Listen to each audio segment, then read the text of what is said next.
Guys, मच्छर पनपते कैसे हैं? मच्छर के अंडे से आपको काटने तक आज हम आपको पूरी बात बताएंगे। लेकिन शुरू करने से पहले अगर आप मच्छर से नफरत करते हो तो लाइक करो और मच्छर के लिए भला बुरा कमेंट जरूर कीजिए। देखिए, सबसे पहले तो एक मच्छर एक ऐसा पानी का स्रोत ढूंढता है जहाँ पर वह अपने अंडे दे सके। हालांकि कुछ मच्छर की प्रजातियाँ ऐसी होती है जो पानी के ऊपर तो नहीं लेकिन पानी के पास ही अपने अंडों को देते हैं। लेकिन मच्छर की अधिकतम प्रजातियाँ पानी के अंदर ही अपना अंडा देते हैं। एक बार मच्छर अंडे देता है, इसके बाद मच्छर के अंडे पानी के अंदर ही चले जाते हैं। अंदर जाते ही लगभग 24 से 72 घंटे के अंदर यानी मात्र 3 दिन के अंदर ही यह अंडे हैच हो जाते हैं। जैसे ही मच्छर का अंडा टूटता है, टूटे हुए अंडे में से मच्छर का लाखा निकलता है। अब आप सोचेंगे यह लाखा क्या होता है? चलिए आपको समझाते हैं कि लाखा होता क्या है। देखिए,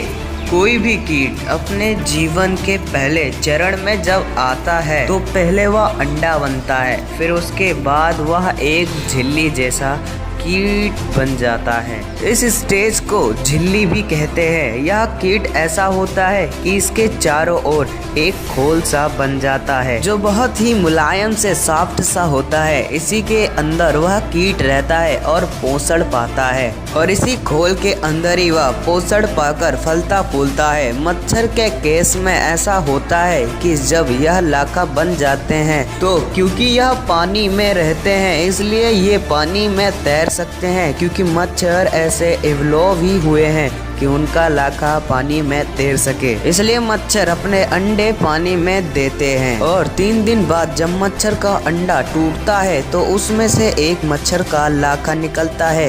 अब मच्छर अपने लाखा के स्टेज में 4 से 14 दिन तक रहता है, जहां उसे एक सॉफ्ट खोल के अंदर भरपूर पोषण मिलता है और उसका शरीर का निर्माण होता है। जब मच्छर अपने लाखा वाले स्टेज को पार कर लेता है, वैसे ही मच्छर के चारों ओर का खोल बहुत ही कठोर हो जाता है और मच्छर पहुंच जाता है प्यूपा के स्टेज में, जहां पर उसके पंख वगैरह या सब डेवलप होने लगते हैं। कभी कभी तो प्यूपा की स्टेज में प्यूपा की खोल पारदर्शी भी हो जाती है और मच्छर इस प्यूपा वाले स्टेज में 2 से 3 दिन तक रहता है।